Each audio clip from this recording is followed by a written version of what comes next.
سوال اس میں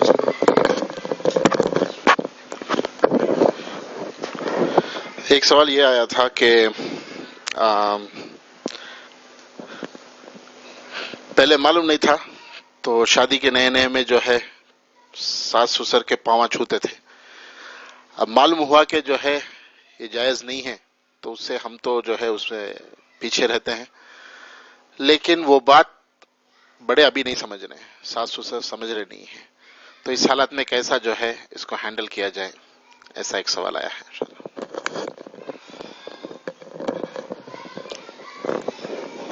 اصل میں یہ جو مزاج بنا ہے پیر چھونے کا, ہمارے صحبت صالح ترا صالح کنت, صحبت طالح ترا طالح کنت. غیروں کے ساتھ اکثر رہتے رہتے غیروں کے ساتھ ہمارے ماحول میں بہت سارے معاشرہ کا ایک بگاڑ پیدا ہو گیا. وہ کیسے؟ جیسے ہم نے غیروں کو دیکھا کہ وہ لوگ ماتا اور پتا ان دونوں کو دیوم تسلیم کرتے ہیں, خدا تسلیم کرتے ہیں. تو یہ تصور دماغ میں لے کر پیر چھونے کی عادت غیروں کے پاس ہے. وہی عادت مسلمانوں نے بھی تصور بڑھا لیا, بھی جب ماں جنت اور باپ جنت کا دروازہ, تو ماں کے قدموں کے نیچے جنت ہے, تو وہ قدموں کو بار بار چھو کر بوسہ لیا کرو وغیرہ وغیرہ. اب وہ گرینڈ فادر اور گرینڈ مدر میں بھی منتقل ہو گیا. پہلے فادر مدر میں تھا, اب گرینڈ میں بھی چلا گیا, بڑے گرینڈ کے ساتھ.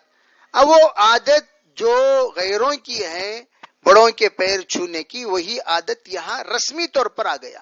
سب سے پہلی بات ہم لوگوں کو یہ بات سمجھنی چاہیے, اسلام کیا ہے. اسلام غیروں کی پرستش سے بچانے کے لیے ہے. اسلام ہی کی سنگ بنیاد, اسلام کے بنیادی اصول وہ کہ اللہ کے علاوہ لنخرج العباد, جس کو صحابہ نے فرمایا لنخرج العباد من عبادت العباد. عجیب جملہ ہے. فرمایا صحابہ ہم لوگوں کو اللہ نے اس لیے بھیجا تاکہ بندوں کو بندوں کی بندگی سے نکال. بندے کے سامنے رکوع کرنا, بندے کے سامنے سجدہ کرنا, بندے کے سامنے ہاتھ باندھ کر کھڑے ہونا, بندے کے سامنے غلامی کرنا, بندے کو آقا ماننا, بندے کو خدا ماننا, بندے کو سب کچھ ماننا, اس سے نکالنے کے لیے اسلام آیا. ورنہ اسلام کو بھی غیر مذہب کو بھی کوئی فرق ہی نہیں رہے گا. ارے اسلام جو آیا ہے وہ بندگی سے بندوں کو نکال کر اللہ کی بندگی کی طرف لانے کے لیے. اسی لیے حضور صلی اللہ علیہ وسلم کی ذات کے اقدس سے بابرکت والی ذات, کائنات میں کوئی ذات نہیں ہے, مخلوقات میں کوئی ذات نہیں. تمام انبیاء کے امام, تمام انبیاء کے سید, تمام انبیاء کے پیشوا, تمام انبیاء کے خاتم, تمام انبیاء کے رہبر اور رہنما حضور ہیں صلی اللہ علیہ وسلم. تو حضور علیہ الصلوۃ والسلام تشریف لائے, صحابہ کھڑے ہوئے صرف, تو حضور نے صاف منع فرمایا لا تقوموا کالاعاجم. دیکھو یہ لفظ کیا استعمال کیا حضور نے, فرمایا اجمیوں کی طرح کھڑے نہ ہو, اجمیوں کی طرح کھڑے نہ ہو. لفظ کیا مطلب؟ اجمی کہتے ہیں غیر عرب لوگوں کو. غیر عرب لوگ وہ ہوتے ہیں جو بتوں کی پرستش کرتے ہیں. تو بتوں کی پرستش والے, سامیار آ گیا کھڑے ہو گئے, سوامی آ گیا کھڑے ہو گئے, پادری آ گیا کھڑے ہو گئے, فادر آ گیا کھڑے ہو گئے, کون آ رہا کھڑے ہو جاتے تھے. تو فرمایا ایسا کھڑے نہ ہونا, ایسے کھڑے نہ ہونا. تو ایک مرتبہ حضور کے خدمت میں اونٹ نے آ کر سجدہ کیا, اس نے سجدے تعظیمی کیا. بھئی اونٹ کے دل میں بات آئی, اونٹ بھی حضور کو جانتے تھے, درخت بھی جانتے تھے, وہ کب, وہ اب نہیں بلکہ نبوت سے پہلے کی بات, جس وقت حضرت خواجہ ابو طالب انتقال ہو گئے, انتقال ہونے سے پہلے کا واقعہ, جب ان کو لے کر ایک تو پہلے کا واقعہ بھی ہے, بعد کا واقعہ بھی ہے. خواجہ ابو طالب کے انتقال کے بعد ایک ان کو لے کر لشکر میں چلے, بیاؤ ہمارے ساتھ سفر میں جائیں گے, تو سب ساتھ میں لے کر چلے. تو ایک راہب اچانک باہر آ گیا، آیا، اکرام کیا، کھلایا پلایا.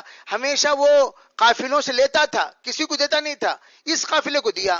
دینے کے بعد اچانک اس نے پوچھا، ارے بھائی اس قافلے میں جو فلاں نوجوان ہے، اس نوجوان کے ذمہ دار کون ہے؟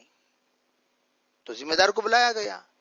بلانے کے بعد کہا، تم لوگوں نے مجھ سے نہیں پوچھا کہ میں نے ایسا کیوں کیا، تمہاری جو ضیافت کی کیوں کی، آپ نے پوچھا ہی نہیں. اس لیے کہ میں زندگی میں کبھی کسی کی ضیافت نہیں کیا، اور آپ لوگوں کی کیا تو کچھ نہ کچھ اسپیشلسٹ کوئی چیز ہوگی نا بھائی، تخصص، کیا خصوصی چیز. تو اس نے کہا کہ جس وقت تم لوگ آئے، میں نے درختوں کی آواز سنی، پتھروں سے آواز سنی، السلام علیکم یا رسول اللہ، السلام علیک یا رسول اللہ، السلام علیک یا رسول. میں حیران ہو کر باہر آیا، یہ کسے سلام کر رہے ہیں؟ وہ مجھے سنائی دے رہا ہے، آپ لوگوں کو سنائی نہیں دے رہا ہے. تو میں نے دیکھا اس قافلے میں نیا چہرہ کون سا ہے، تو سب چہروں میں نیا چہرہ ان کا نظر آیا. اور میں نے یہ بھی نوٹ کیا کہ تم لوگ سب کے سب سائے میں بیٹھ گئے، ان کو دھوپ میں بٹھائے، تو درخت خود اپنا رخ موڑ لیا، جہاں یہ بیٹھے ہوئے تھے وہاں سایہ چلا گیا. میں نے یہ بھی دیکھا جب اونٹ پر ایک ابر سایہ کرتا ہوا آ رہا تھا. پھر فرمایا یہ اس زمانے کے آخری نبی ہیں، آگے جاؤ گے یہودیوں کی ایک بڑی جماعت ہے، وہ لوگوں یہ بھی سنیں گے، وہ لوگ یہ سنیں گے تو ان کی جانی دشمن ہو جائیں گے، اس لیے فوراً ان کو واپس بھیجو. واپس بھیجا، حدیث مشکاۃ شریف میں روایت موجود ہے، واپس بھیج دیا گیا. تو عرض کرنے کا منشا کیا ہے، تو اس زمانے میں ہی بے درخت جان کر سلام کرتے تھے، نباتات جان کر سلام کرتے تھے، جانور شکایت کرتے تھے، سلام کرتے تھے، حضور کی تعظیم کرتے تھے. تو صحابہ نے عرض کیا، حضور ہم کیوں نہ آپ کو سجدہ کریں؟ آپ نے فرمایا، اگر میں کسی کو سجدہ کرنے کا حکم دیتا تو بیویوں سے کہتا ہے کہ وہ اپنے شوہروں کو سجدہ کرے، شریعت میں اگر اجازت ہوتی تو. لیکن بیوی کو بھی اپنے شوہر کو سجدہ کرنے کی اجازت نہیں ہے، سجدہ تو صرف اللہ کے سامنے کرنا ہے. سجدہ کسے کہتے ہیں؟ علماء کہتے ہیں سر جھکانے کا نام سجدہ، مکمل زمین کو لگنا یہ مکمل سجدہ، یہ رکوع آدھا سجدہ، اور پیر پڑنا یہ تو پونا سجدہ ہو گیا. تو ان سجدوں کو منع کیا گیا، ایسا مت کریں. اب رکنا کیا، بھئی ان کو سمجھائیں، جو بوڑھے ہو چکے ہیں ان کو سمجھائیں. سمجھانا کون؟ انہوں لوگوں سمجھا تو سمجھتے نہیں، ان سے سمجھائیں جو ان کی بات مانتے ہو، ان کی بات سمجھتے ہو، ان کی بات تسلیم کرتے ہو. ان کو ایسی جگہ پر لے جائیں جہاں لے جانے کے بعد دھیرے دھیرے سمجھ پیدا ہو جائے. تو انشاءاللہ ثم انشاءاللہ دھیرے دھیرے ہمارے اب اللہ کا فضل ہے، اللہ کا شکر ہے، بہت سارے رسومات اللہ نے ختم کروا دیا. ورنہ شادی سے پہلے کے رسومات کتنے تھے، میت میں رسومات کتنے تھے، وہ سب بے حساب رسومات ہوا کرتے تھے. پروردگار نے ان تمام رسومات سے بچا کر اللہ ایک حفاظت سے ایک نظام چلا رہا ہے.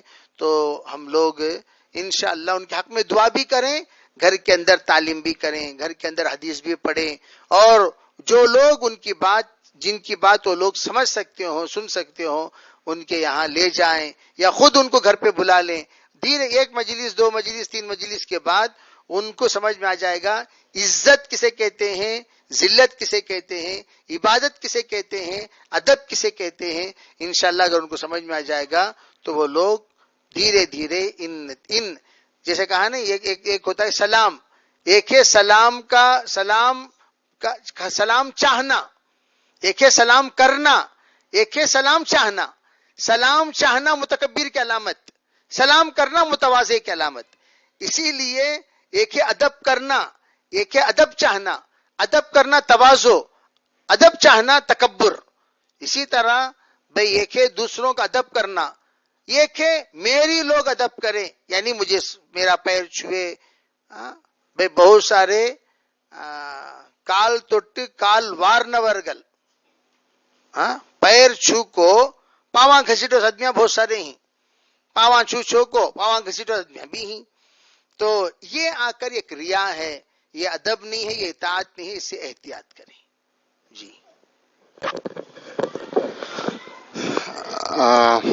دوسرا سوال یہ ہے، جب بھی ہم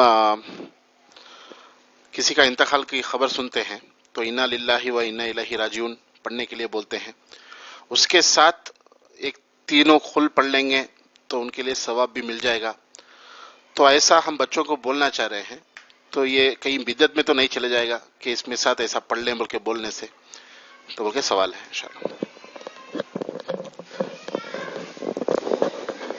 اصل میں یہ کہے خبر سننے کے بعد پڑھی جانے والی دعا دونوں کو مکس نہ کریں. یوں کہیں بچوں بے فلاں کا انتقال ہو گیا تو ہم نے خبر دی, بچے پڑھ لیے انا للہ و انا الیہ راجعون. پھر ہم یوں کہیں کہ بھئی فلاں مرحوم اور مرحومہ کے ایصال ثواب کے لیے سب ایک مرتبہ تین مرتبہ قل اللہ پڑھ لیں. وقفہ درمیان میں, جیسے درمیان میں وقفہ دینے سے حکم دونوں کا الگ الگ بدل جاتا ہے. ایک مرتبہ ایک نے سلام کیا تابعی کے زمانے میں, السلام علیکم ورحمۃ اللہ وبرکاتہ. سلام کرنے کے بعد انہوں نے دو جملہ اور بڑھا لیا. کس کے ساتھ؟ سلام کے ساتھ. تو فوراً صحابی نے روکا, دیکھو حضور نے جتنا سکھایا اتنا بولو. السلام علیکم ورحمۃ اللہ وبرکاتہ ومغفرتہ تک حضور نے سکھایا ہے, یہاں تک اجازت ہے. اس کے آگے دو جملوں کی اجازت نہیں ہے. اگر کوئی ایسا کرے گا تو اس کو بدعتی قرار دیا جائے گا, یہ کہا. تو ہم بھی جملے کے درمیان وقفہ دے دیں. ہم یوں کہیں کہ بھئی بچوں ایسا, تو انہوں نے فوراً پڑھ لیا. وقفہ دے کر پھر ہم کہیں کہ بھئی آپ کیا کریں, یہ پڑھ لیں. تو پھر بچے پڑھ لیں گے.